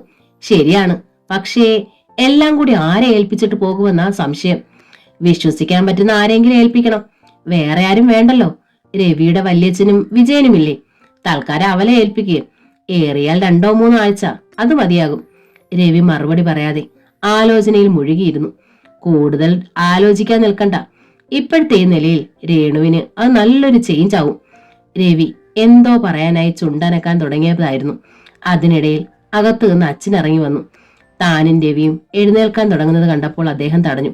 ഇരുന്നോളൂ. വിഷ്ണു എപ്പോൾ വന്നു? കുറച്ചു നേരമായി. എന്നെ വിളിക്കാഞ്ഞതെന്ത്? ഉറക്കത്തിൽ വിളിക്കേണ്ടെന്ന് കരുതി. പോയ കാര്യം എന്തായി എന്ന് രവിയോട് ചോദിക്കുന്ന കേട്ടു. അവരുടെ സംഭാഷണം വെറുതെ കേട്ടുകൊണ്ടിരിക്കുമ്പോൾ ഉള്ളിൽ ആശ്വാസത്തിന്റെ ഇതളുകൾ പൊട്ടി വിടരുന്നതറിഞ്ഞു. മനസ്സറിയാതെ രേണുവിന്റെ മേൽ വന്നു വീണ ദുരന്തത്തിന്റെ നിഴൽപ്പാട് ഒരിക്കലും ആ ഭാവി ജീവിതത്തിന് വിഘ്നമുണ്ടാകാതിരിക്കട്ടെ എന്ന് ആത്മാർത്ഥമായി ആഗ്രഹിക്കുകയായിരുന്നു. ഓഫീസിലുണ്ടായിരുന്ന ഒരു ദിവസം അപ്രതീക്ഷിതമായി രവിയുടെ ഫോൺ വന്നു. ഈ ആഴ്ച ഊട്ടിക്ക് പോകാൻ നിശ്ചയിച്ചു. വിഷ്ണുവും വരൂ, ഒരു കമ്പനിക്ക് വേണ്ടി. ലീവ് എടുക്കാൻ തീരെ നിവൃത്തി ഉണ്ടായിരുന്നില്ല. അതുകൊണ്ട് തന്നെ ഒഴിവാക്കണമെന്ന് പറഞ്ഞു. പിന്നീട് രവി നിർബന്ധിക്കുകയുണ്ടായില്ല. തനിക്കെതിരെ സെറ്റിയിൽ തലയും കുമ്പിട്ട് പരിക്ഷീണനായി ഇരുന്ന രവിയിൽ തന്നെ നിമിഷങ്ങളോളം നോട്ടം തറഞ്ഞു നിന്നു. പൊള്ളയായ വാക്കുകൾ കൊണ്ടൊന്നും ആ മനസ്സിൽ കത്തിക്കാളുന്ന അഗ്നി കെടുത്താനാവില്ലെന്ന് തോന്നി. മുറിയിൽ നിശബ്ദത തളം കെട്ടി നിൽക്കുകയാണ്. ചുറ്റിത്തിരിയുന്ന ഫാനിന്റെ നേർത്ത ശബ്ദം ആ നിശബ്ദതയിൽ അനുരണനങ്ങൾ സൃഷ്ടിച്ചു. കഴിഞ്ഞ കുറെ ദിവസങ്ങൾക്കിടയിലുണ്ടായ ഓരോ സംഭവ വികാസങ്ങളും മനസ്സിലേക്ക് ഓടിയെത്തി. ഊട്ടിയിലേക്കുള്ള യാത്ര കഴിഞ്ഞ് വന്ന രേണുവിൽ പ്രത്യക്ഷമായ മാറ്റം എല്ലാവരിലും പ്രത്യേകമായ ഉണർവ് നൽകിയിരുന്നതാണ്. ഒരു ദിവസം കൊണ്ട് എല്ലാം കീഴ്മേൽ മറിഞ്ഞു. രേണു വീണ്ടും പഴയ നിഴലെത്തി. പെണ്ണ് കാണാൻ പയ്യൻ വന്നതായിരുന്നു എല്ലാറ്റിനും കാരണം. തനിക്ക് അന്ന് ലീവ് എടുത്ത് എത്തിച്ചേരാൻ കഴിഞ്ഞില്ല. കഴിഞ്ഞ ആഴ്ച വന്നപ്പോൾ രവി സൂചിപ്പിച്ചിരുന്നാണ് പറ്റുമെങ്കിൽ വരാമെന്ന് പറഞ്ഞാണ് തിങ്കളാഴ്ച ഓഫീസിലേക്ക് പോയത്. പക്ഷേ അന്ന് വർക്ക് സൈറ്റിൽ പോകേണ്ട ആവശ്യമുണ്ടായിരുന്നത് കൊണ്ട് താൻ മടിച്ചു. ശനിയാഴ്ച രാത്രിയിൽ വീട്ടിൽ വന്നു കയറിയപ്പോൾ തന്നെ അമ്മാവനിൽ നിന്ന് വിവരം അറിഞ്ഞിരുന്നു. ആ കുട്ടി വീണ്ടും പഴയതുപോലെ തുടങ്ങിയിരിക്കുന്നു. വിവാഹമേ വേണ്ടെന്ന് പറഞ്ഞ് കരച്ചിൽ തന്നെ. മുറി അടച്ച ഒറ്റ കിടപ്പായിരുന്നു. പിന്നീട് അച്ഛന്റെ കണ്ണീര് കണ്ട കുറച്ചൊരു മാറ്റം ഉണ്ടായത്. ഇപ്പോൾ മിണ്ടാട്ടോ ഉരിയാട്ടോ ഒന്നുമില്ല. ആരല്ല എന്തെല്ലാം പറഞ്ഞു നോക്കി, ഒരേ കണ്ണീര് തന്നെ. ആ വാക്കുകൾ വീണ്ടും മനശല്യമുണ്ടാക്കി. രാത്രി ഒരുപോലെ കണ്ണടയ്ക്കാൻ കഴിഞ്ഞില്ല. ഉള്ളം തണുത്തു തുടങ്ങിയതായിരുന്നു. രാവിലെ ആകാംക്ഷയോടെയാണ് ഇവിടേക്ക് കയറി വന്നത്. നിമിഷങ്ങൾക്ക് മുമ്പ് മ്ലാനമായ മുഖത്തോടെ രവി പറഞ്ഞു ഓർക്കുന്നു. ആദ്യം കുറച്ച് ബഹളമൊക്കെ ഉണ്ടാക്കി. പയ്യന്റെ മുൻപിൽ ഇറങ്ങിച്ചെല്ലാനൊന്നും കൂട്ടാക്കിയില്ല. പിന്നീട് അച്ഛൻ ഒരുവിധം സമ്മതിപ്പിച്ച് പിടിച്ചുകൊണ്ടുവന്ന് നിർത്തി. പക്ഷേ ഇനി മുന്നോട്ട് ഒരടി വെക്കുന്നത് നല്ലവണ്ണം ആലോചിച്ചിട്ട് മതിയെന്ന് വെച്ചു. എല്ലാം കേട്ട് നിശബ്ദം ഇരിക്കുമ്പോൾ ഉള്ളിൽ നൊമ്പരമുണരുന്നതറിഞ്ഞു. എത്ര നേരം കടന്നുപോയെന്നറിഞ്ഞില്ല. തല ഉയർത്തി വീണ്ടും രവിയെ നോക്കി. അതേ ഇരിപ്പാണ്.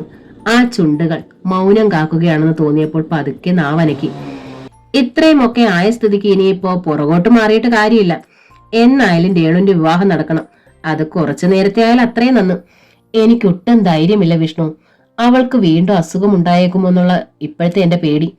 ഇപ്പോഴെങ്ങനെ? മുറിയടച്ചിരിപ്പാണോ? ആളിവിടെ ഇല്ല. വല്യച്ഛൻ വന്ന് കൂട്ടിക്കൊണ്ടുപോയി. ഉപദേശിച്ച് മനസ്സ് മാറ്റിയെടുക്കാനാണ്. എന്തായാലും പയ്യന്റെ മുന്നിൽ വന്ന് നിന്നില്ലേ? എല്ലാവരും കൂടി നിർബന്ധിക്കുകയാണെങ്കിൽ ഇതൊക്കെ അങ്ങ് മാറും. സതി അച്ഛനും അത് തന്നെയാണ് പറഞ്ഞുകൊണ്ടിരിക്കുന്നത്.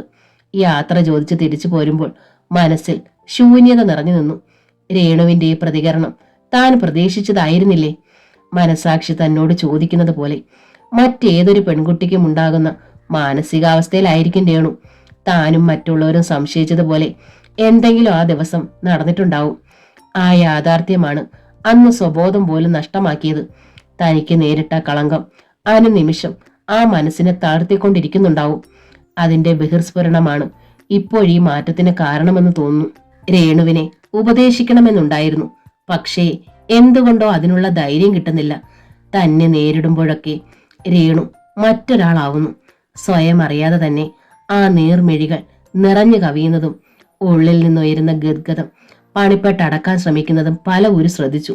ഒരുപക്ഷേ അന്നത്തെ ആ സംഭവത്തിന് താൻ ദൃക്സാക്ഷിയായിട്ടുണ്ടായിരിക്കും എന്ന് അറിഞ്ഞിട്ടുണ്ടാവും. തന്റെ ആ മുഖം, ആ ഓർമ്മ ഉള്ളിൽ ഉണർത്തുകയാണെന്ന് കരുതി പലപ്പോഴും അവിടെ ചെന്നാൽ തന്നെ രേണുവിനെ അഭിമുഖീകരിക്കാൻ ഇട കൊടുത്തിരുന്നില്ല. എല്ലാം നേരെയാക്കാനുള്ള മറ്റുള്ളവരുടെ ശ്രമം പാഴായി പോകുമോ എന്ന സന്ദേഹം കൊണ്ട് ദിവസങ്ങളോളം നടന്നു. ഓരോ ആഴ്ചയും സതിയുടെ അടുക്കൽ ചെല്ലുമ്പോഴൊക്കെ ആകാംക്ഷയോടെ രേണുവിന്റെ വിവരങ്ങൾ തിരക്കി. 1-2 ആഴ്ചയുടെ ഇടവേളയ്ക്ക് ശേഷം ഒരു ദിവസം രവി പറഞ്ഞു, അത് ഉറപ്പിക്കാൻ തന്നെ തീരുമാനിച്ചു. ആ വാക്കുകൾ ഉള്ളിൽ ഉത്കണ്ഠ ഉയർത്തി. ആശങ്കയോടെ രവിയുടെ മുഖത്തേക്ക് ഉറ്റുനോക്കുമ്പോൾ രവി തുടർന്നു, ഇനി സമ്മതം ചോദിച്ചിട്ട് കല്യാണം നടത്താമെന്ന് നോക്കിയിരുന്നാൽ പറ്റില്ല. ഇപ്പോഴെങ്ങനെ? പഴയ നിലപാട് തന്നെയാണോ? ഇല്ല, കുറച്ചൊരു മാറ്റം പോലെ തോന്നുന്നു. വിവാഹകാര്യം പറയുമ്പോൾ വലിയ എതിർപ്പ് കാണിക്കുന്നില്ല. അതിന്റെ കാര്യം സതി പിന്നീട് പറഞ്ഞു തന്നു. അച്ഛന്റെ കണ്ണീര് കണ്ടിട്ട അമ്മാവൻ ഈയിടെ തീരെ കിടപ്പിലായി. മനോവിഷമം കൊണ്ടാണ്. അതെല്ലാം കൂടി കണ്ടപ്പോ ഇപ്പോ ഒന്നും എതിർപ്പ് പറയാറില്ല. ഉള്ളിൽ തണുപ്പ് വീണു. ഇനി എല്ലാം നേരെ ആയേക്കാമെന്ന് മനസ്സ് പറഞ്ഞു. അധികം താമസിയാതെ വിവാഹ നിശ്ചയം നടത്താനുള്ള ധൃതിയിലായിരുന്നു രവിയുടെ വല്യച്ഛനും. നിശ്ചയിച്ചതിന്റെ അന്ന് പയ്യനെ നേരിട്ട് കണ്ടപ്പോൾ ഉള്ളിൽ തങ്ങി നിന്നിരുന്ന സംശയങ്ങൾക്കൊക്കെ ഒരറുതി വന്നതുപോലെ തോന്നി. രവി പറഞ്ഞിരുന്നത് പോലെ തന്നെയായിരുന്നു പയ്യൻ. കാണാൻ സുമുഖൻ.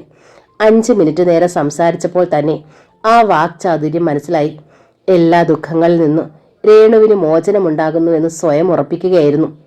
അടുത്ത മാസത്തിൽ ഒരു ശുഭമുഹൂർത്തത്തിൽ വിവാഹം നിശ്ചയിക്കുകയും ചെയ്തു.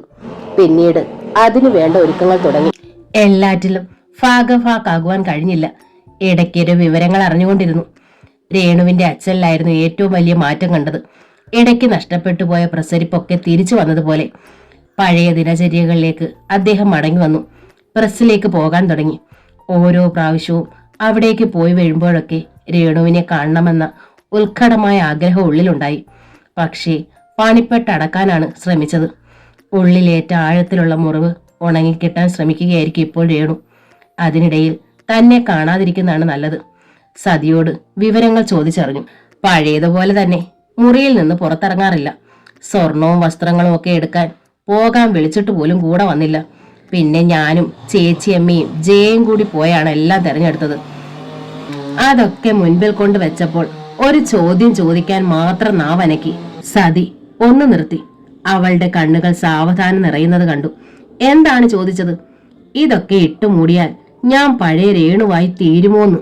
ഉള്ളിൽ മുൾക്കുത്തേറ്റു. ഒരക്ഷരം പോലും ശബ്ദിക്കാൻ കഴിഞ്ഞില്ല. നിലത്ത് തറഞ്ഞുപോയ മിഴികൾ ഊന്നി നിമിഷങ്ങളോളം ഇരുന്നു. സതിയും കരയുകയായിരുന്നത് തല ഉയർത്താതെ തന്നെ അറിഞ്ഞു. ഓർക്കാതിരുന്ന ഒരു നിമിഷം സതി പറഞ്ഞു, എനിക്ക് സത്യത്തിൽ ഭയം തോന്നുന്നു. ചിന്തിച്ചിരുന്ന് എന്തെങ്കിലും കടുങ്കൈ കാണിച്ചു കളയുമോ എന്ന്. ചിലപ്പോഴുള്ള ആ ഭാവം കാണുമ്പോൾ അങ്ങനെയാണ് തോന്നുക. എന്തു പറഞ്ഞാണ് അവളെ ആശ്വസിപ്പിക്കേണ്ടതെന്ന് അറിയാതെ മൂകനായിരുന്നു. അച്ഛൻ ഒരാളെ വേദനിപ്പിക്കാൻ വയ്യാഞ്ഞിട്ടാണ് ഒരെതിർപ്പും കാണിക്കാതിരിക്കുന്നതെന്ന് തോന്നുന്നു. ഇനി കല്യാണം കഴിഞ്ഞിട്ട് എന്താവുമോ എന്തോ. നീ ഭയക്കുന്നത് പോലെ ഒന്നും ഉണ്ടാവില്ല. പയ്യന്റെ കയ്യിൽ കെട്ടിക്കഴിഞ്ഞാൽ 2 ദിവസം കൊണ്ട് ഇതൊക്കെ മാറും. ഇല്ലെങ്കിൽ നോക്കിക്കോളൂ. രവിയേട്ടനും അത് പറഞ്ഞാണ് സമാധാനിക്കുന്നത്. പുറമെ ഇങ്ങനെ ഓടിപ്പാഞ്ഞു നടക്കുന്നുണ്ടെങ്കിലും ഉള്ളിൽ തിന്നുന്ന തീ എനിക്കറിയാം. ആ സംസാരം തുടരാൻ കഴിഞ്ഞില്ല. എന്തൊക്കെയോ സാധനങ്ങളും ഒക്കെയായി ഡ്രൈവർ കടന്നു വന്നപ്പോൾ സതി അകത്തേക്ക് പോയി. കല്യാണ ദിവസത്തിന് മുൻപുള്ള ഞായറാഴ്ച ചെല്ലുമ്പോൾ രവി പറഞ്ഞു, വിഷ്ണു 2 ദിവസത്തിന് മുമ്പ് ലീവ് എടുത്ത് വന്നേ പറ്റൂ. ഞാൻ ഇപ്പോൾ തന്നെ ലീവ് എഴുതി കൊടുക്കാം, പോരെ? ചിരിച്ചുകൊണ്ട് ചോദിച്ചു. അത് വേണ്ട, മറ്റന്നാൾ രാത്രി ആളിവിടെ ഹാജരുണ്ടാകണം. തീർച്ചയല്ലേ? തലകുലുക്കി സമ്മതിച്ചു. മുറ്റത്തുയർന്നുകൊണ്ടിരുന്ന വിശാലമായ പന്തലിലിരുന്ന് പണിക്കാർക്ക് നിർദ്ദേശം കൊടുക്കുന്ന രേണുവിന്റെ അച്ഛനിൽ നിന്ന് ഒരു ചോദ്യമുണ്ടായി. വിഷ്ണു എന്നെത്തും? ചൊവ്വാഴ്ച രാത്രി വരാം. പക്ഷേ അന്ന് രാത്രി വരെ തനിക്ക് കാത്തിരിക്കേണ്ടി വന്നില്ല. ഓഫീസിൽ 3 ദിവസത്തെ ലീവ് എഴുതി വെച്ചാണ് ചൊവ്വാഴ്ച വർക്ക് സൈറ്റിൽ പോയത്. വൈകുന്നേരം നേരെ റെയിൽവേ സ്റ്റേഷനിലേക്ക് പോകാനായിരുന്നു ഉദ്ദേശം. പണി നടന്നുകൊണ്ടിരുന്ന സ്ഥലങ്ങളിൽ ഓരോ നിർദ്ദേശവും കൊടുത്തുകൊണ്ട് നിൽക്കുന്നതിനിടയിൽ ദൂരെ നിന്നും വളവ് തിരിഞ്ഞു വരുന്ന കാറിൽ ആദ്യം ശ്രദ്ധ പതിഞ്ഞില്ല. പക്ഷേ കുറച്ചകലെ റോഡ് അവസാനിക്കുന്നിടത്ത് വന്നു നിന്നത് രവിയുടെ കാറാണെന്ന് കണ്ടപ്പോൾ പെട്ടെന്നൊന്ന് അമ്പരന്നു. കാറിനടുത്തേക്ക് നടന്ന കാലുകൾക്ക് തീരെ വേഗത പോരെന്ന് തോന്നി. ഡോർ തുറന്ന് പുറത്തിറങ്ങി നിന്ന രവിയുടെ തളർന്ന മുഖത്തേക്ക് ഒന്നേ നോക്കാൻ കഴിഞ്ഞുള്ളൂ. മനസ്സിൽ വന്യമായ നടുക്കമുണ്ടായി. താൻ അടുക്കലേക്ക് ചെല്ലുന്നത് കണ്ടപ്പോൾ രവി വീണ്ടും സീറ്റിലിരുന്നു. ഭയപ്പെടുത്തുന്ന എന്തോ കണ്ട് നടുങ്ങിയതുപോലെ വിളറി വെളുത്തിരുന്നു ആ മുഖം. എന്താണ് രവി? എന്തുണ്ടായി? ഉള്ളിൽ വീർപ്പ് മുട്ടിക്കൊണ്ടിരുന്ന ചോദ്യങ്ങൾ പുറത്തേക്ക് തെറിച്ചു വീണു. രവി മറുപടി പറയാൻ നിമിഷങ്ങളെടുത്തു. ഈ വിവാഹം നടക്കില്ല വിഷ്ണു. പുഴവക്കത്തെ നിറഞ്ഞ നിശബ്ദതയിൽ ആ വാക്കുകൾ ഇടിമുഴക്കങ്ങൾ ഉണ്ടാക്കി. ഭീകരമായ ഇടിമുഴക്കം. അത് ചെകിട്ടിലും തലച്ചോറിലും മനസ്സിലും ഒരുപോലെ പൊട്ടിത്തെറിക്കുന്നു. രവി വിശ്വസിക്കാൻ കഴിയാതെ വിളിച്ചുപോയി. ആ കണ്ണുകൾ വിദൂരതയിൽ എവിടെയോ തറഞ്ഞു നിൽക്കുകയാണെന്ന് തോന്നി. സ്ഥലകാലബോധം നഷ്ടപ്പെട്ടതുപോലെയായിരുന്നു ആ ഇരിപ്പ്. ആദ്യത്തെ ചുഴലിയോ നടങ്ങിയപ്പോൾ പതുക്കെ രവിയുടെ തോളത്ത് കൈവച്ചു. എന്തുണ്ടായെന്ന് പറയൂ. സ്വരം തൊണ്ടക്കുഴിയിൽ നന്നേ അമർന്നു പോയിരുന്നു. ഇന്നലെ രാത്രി അവരുടെ ഫോൺ ഉണ്ടായിരുന്നു. കല്യാണം മാറ്റിവെക്കണോന്ന് പറഞ്ഞു. രവി ഒന്ന് നിർത്തി. കേൾക്കുന്നത് അതുപടി വിശ്വസിക്കാൻ മനസ്സ് മടിച്ചു. വിവാഹത്തിന് 2 ദിവസം മാത്രമുള്ളപ്പോൾ കല്യാണം മാറ്റിവെക്കുക, അതിന് തക്കതായ കാരണം? മൊഴി മുട്ടിയവനെ പോലെ ഒരു നിമിഷം നിന്നുപോയി. സ്റ്റിയറിംഗിൽ തല ചായ്ച്ചിരുന്ന രവിയുടെ അരികിൽ പതുക്കെ ഡോർ തുറന്ന് ചെന്നിരുന്നു. ആരാണ് ഫോൺ ചെയ്തത്? ഉത്കണ്ഠയോടെ ചോദിച്ചു. പ്രസാദിന്റെ അച്ഛൻ. ചുണ്ടുകൾ കടിച്ചൊതുക്കി രവി തലയുയർത്തി. ഒരു കൂട്ടം ചോദ്യങ്ങൾ മനസ്സിൽ മുട്ടിത്തിരിയുന്നുണ്ടായിരുന്നു. എന്താണ് കാരണമെന്ന് പറഞ്ഞോ? അത് ഫോണിൽ പറഞ്ഞില്ല. അച്ഛനായിരുന്നു ഫോൺ എടുത്തത്. കല്യാണം മാറ്റിവെക്കണമെന്ന് പറഞ്ഞു കേട്ടപ്പോഴേ അച്ഛൻ തളർന്നു വീണു. ഇപ്പോൾ ഹോസ്പിറ്റലിലാണ്, ഇന്റൻസീവ് കെയർ യൂണിറ്റിൽ. രവി വിതുമ്പി കരഞ്ഞുപോയി. സ്റ്റിയറിംഗിൽ മുഖം അമർത്തി കരയുന്ന രവിക്കരികിൽ സ്തംഭിച്ചിരിക്കാനേ കഴിഞ്ഞുള്ളൂ. ഹൃദയം വീർപ്പ് മുട്ടുകയായിരുന്നു. എന്ത് പറഞ്ഞാണ് രവിയെ സമാധാനിപ്പിക്കുക എന്നറിയാതെ മനസ്സാകെ ഉഴറി. അപ്സെറ്റ് ആകാതെ രവി, എന്തിനൊരു സമാധാനമില്ലേ? മനസ്സിന്റെ നിയന്ത്രണം കൈവിടാതെ പറഞ്ഞു, എനിക്കിനി വയ്യ വിഷ്ണു. ഞാൻ എങ്ങനെ ഇവിടെ വരെ എത്തിയെന്ന് എനിക്കറിയില്ല. വഴിക്ക് എവിടെങ്കിലും കാറ് മറിഞ്ഞ് മരിച്ചിരുന്നെങ്കിൽ എത്ര നന്നായിരുന്നു. തല ഉയർത്താതെ തന്നെ രവിയിൽ നിന്ന് ഗദ്ഗതം വികലമാക്കിയ വാക്കുകൾ അടർന്നു വീണു. സ്വയം അറിയാതെ തന്റെ കണ്ണുകളും ഈറനണിയുന്നതറിഞ്ഞു. രവി, സമാധാനപ്പെടൂ. നമുക്ക് അവരോട് സംസാരിച്ചു നോക്കാം. അത് കഴിഞ്ഞിട്ടാണ് ഞാൻ വരുന്നത്. ഒരു നിമിഷ നേരം നീണ്ടുനിന്ന് വിറകൊള്ളുന്ന മൗനം. അവരെന്തു പറഞ്ഞു? പരിഭ്രാന്തിയോടെ ചോദിച്ചു. ഒടുക്കം ആത്മനിയന്ത്രണം കൈവരുത്തി രവി എല്ലാം വിശദീകരിച്ചു. രാത്രി എല്ലാവരും ഹോസ്പിറ്റലിലായിരുന്നു. എന്ത് സംഭവിക്കാമായിരുന്ന നിലയിലായിരുന്നു അച്ഛൻ. എങ്ങോട്ട് തിരിയാനോ ആർക്കും കഴിഞ്ഞില്ല. ഒടുവിൽ വല്യച്ഛനാണ് സംസാരിക്കാൻ പോയത്. അതുവരെ കല്യാണം മാറ്റിവെക്കണമെന്നല്ലേ അവർ പറഞ്ഞിട്ടുള്ളൂ എന്ന ആശ്വാസം ഉള്ളിലുണ്ടായിരുന്നു. പക്ഷേ രവി ഇടയ്ക്കൊന്ന് നിർത്തി. വല്യച്ഛൻ മടങ്ങി വരുന്നത് വരെ എങ്ങനെ കഴിച്ചുകൂട്ടിയെന്ന് എനിക്കറിയില്ല. കാറിൽ നിന്ന് ഇറങ്ങിയപ്പോഴേ ആ മുഖഭാവം കണ്ട് ഞാൻ നടുങ്ങി. കല്യാണമേ അവർ വേണ്ടെന്ന് വെച്ചിരിക്കുകയാണ് പോലും. പെട്ടെന്നൊരു ഷോക്ക് തരണ്ടെന്ന് കരുതിയാണ് മാറ്റിവെക്കണമെന്ന് ഫോണിൽ പറഞ്ഞത്. എന്തായാലും അങ്ങനെ ഒരു സന്മനസ് അവർ കാട്ടി. ഇത്രയും വൈകിയ വേളയിലാണോ അവർ ഈ തീരുമാനം എടുത്തത്? ഉള്ളിൽ നിന്ന് തെറിച്ചു വീണ വാക്കുകൾ. ഒട്ടൊരു നേരം രവി നിശബ്ദനായിരുന്നു. എന്താണ് കാരണമെന്ന് പറഞ്ഞോ? മനസ്സിൽ അതേവരെ തികട്ടി നിന്ന ചോദ്യം. പറഞ്ഞു, മനോരോഗമുള്ളൊരു പെണ്ണിനെ വിവാഹം കഴിക്കാൻ അവൻ തയ്യാറല്ലെന്നും. തികച്ചും നിർവികാരത മുറ്റുനിന്ന രവിയുടെ വാക്കുകൾ ഉള്ളിൽ പ്രകമ്പനം സൃഷ്ടിച്ചു. മനസ്സാകെ വിറങ്ങലിച്ചതുപോലെ. ഒരക്ഷരം ശബ്ദിക്കാൻ കഴിഞ്ഞില്ല. കാറിനുള്ളിൽ കനത്ത മൂകത ചിറക് വിരിച്ചു നിന്നു. ഞാൻ ഇനി ജീവിച്ചിരിക്കുന്നതിൽ എന്തർത്ഥമാണുള്ളത്? നാടടക്കം ക്ഷണിച്ചിരിക്കുകയാണ് കല്യാണത്തിന്. എങ്ങനെ ഇനി മറ്റുള്ളവരുടെ മുഖത്ത് നോക്കും? രവി വീണ്ടും വിങ്ങിപ്പൊട്ടി. ആ ദുഃഖം പങ്കിട്ട് വാങ്ങണമെന്നുണ്ട്. പക്ഷേ തനിക്കതിന് കഴിയുന്നില്ലല്ലോ എന്നോർത്ത് മനസ്സ് കേണു. മുന്നിൽ ഇനി ഒരു വഴിയേ ഉള്ളൂ വിഷ്ണു. ഞാൻ ഇതിനു വേണ്ടി കൂടിയാണ് വന്നത്. എന്താണെന്ന അർത്ഥത്തിൽ ആ മുഖത്തേക്ക് നോക്കി. പ്രസാദിനോട് സംസാരിക്കാം. അയാൾ സ്റ്റേണായിട്ട് നിന്നാൽ ഈ വിവാഹം നടക്കും. വല്യച്ഛനോട് സംസാരിച്ചതൊക്കെ പ്രസാദിന്റെ അച്ഛനും അമ്മാവനുമാണ്. അകത്തുണ്ടായിരുന്ന പ്രസാദ് സംസാരിക്കാൻ ചെന്നവരെ അഭിമുഖീകരിച്ചില്ല. ഇനി നമ്മൾ ചെന്നാലും പ്രസാദ് ഇറങ്ങി വന്നില്ലെങ്കിലോ? വിഷ്ണു തനിച്ചു പോയാ മതി. എന്നെ കാണുമ്പോഴായിരിക്കും മടിയുണ്ടാവുക. കാര്യങ്ങൾ പറഞ്ഞു നോക്കൂ. നമ്മളെ പോലുള്ള ഒരു ചെറുപ്പക്കാരനല്ലേ, കുറച്ചുകൂടി വിവേകപൂർവ്വം ചിന്തിക്കാതിരിക്കില്ല. ഉള്ളിൽ നേരിയൊരു പ്രതീക്ഷ ഉണർന്നു. തിരിച്ചു പോകുന്ന വഴി തന്നെയായിരുന്നു ആ വലിയ ബംഗ്ലാവ്. വിശാലമായ ഗേറ്റിന് മുന്നിൽ കാർ നിർത്തുമ്പോൾ രവി പറഞ്ഞു, ഞാൻ കുറച്ചപ്പുറത്ത് വെയിറ്റ് ചെയ്യാം. വിഷ്ണു പോയിട്ട് വരൂ. കാർ മുന്നോട്ട് നീങ്ങുന്നത് നോക്കി നിമിഷ നേരത്തോളം നിന്നു. കാറിന്റെ ശബ്ദം കേട്ടിട്ടാവാം ഗേറ്റ് കീപ്പർ പുറത്തേക്ക് തല നീട്ടി. ആരെ കാണാനാ? സംശയഭാവത്തിലായിരുന്നു ചോദ്യം. പ്രസാദ് അകത്തുണ്ടോ? സാധാരണ മട്ടിൽ ചോദിച്ചു. എവിടെ നിന്നാണ്? മനഃപൂർവ്വം കള്ളം പറഞ്ഞു. എവിടെ നിന്നാണെന്ന് പറഞ്ഞാൽ ഉദ്ദേശിച്ച കാര്യം നടക്കില്ലെന്ന് തോന്നി. പ്രസാദിന്റെ ഫ്രണ്ടാണ്, ഇന്നിവിടെ കാണുമെന്ന് പറഞ്ഞിരുന്നു. പിന്നീട് മടിച്ചു നിൽക്കാതെ അയാൾ ഗേറ്റ് തുറന്നു വന്നു. ആടിയൊലിയെന്ന മനസ്സുമായാണ് അകത്തേക്ക് നടന്നത്. കോളിംഗ് ബെൽ അമർത്തി ആ വലിയ ഇരുനില ബംഗ്ലാവിന്റെ പൂമുഖത്ത് കാത്തു നിൽക്കുമ്പോൾ അഭിമുഖീകരിക്കാൻ പോകുന്ന നിമിഷങ്ങളെ ഓർത്ത് വേവലാതികപ്പെടുകയായിരുന്നു മനസ്സ്. കടന്നു വന്നത് പ്രസാദ് തന്നെയായിരുന്നു. ഒരു നിമിഷം ആ മുഖം പൊടുന്നനെ വിളറിയെന്ന് തോന്നി. സൗഹൃദ ഭാവത്തിലുള്ള തന്റെ പുഞ്ചിരി കണ്ടിട്ടാവും ആൾ പെട്ടെന്ന് സമനില വീണ്ടെടുക്കുന്നത് കണ്ടു. വരൂ, അകത്തിരിക്കാം. മുഴക്കമുള്ള ശബ്ദത്തിന് അതിന്റെ വശ്യത നഷ്ടപ്പെട്ടു എന്നറിഞ്ഞു. വിശാലമായ സ്വീകരണ മുറിയിൽ ഇരുന്ന് കഴിഞ്ഞപ്പോൾ പറയാനുള്ളതും ചോദിക്കാനുള്ളതുമൊക്കെ ഉള്ളിൽ അടുക്കി പെറുക്കി വെക്കുകയായിരുന്നു. ഇന്ന് ലീവാണോ? സാധാരണ മട്ടിലായിരുന്നു പ്രസാദിന്റെ ആദ്യത്തെ ചോദ്യം.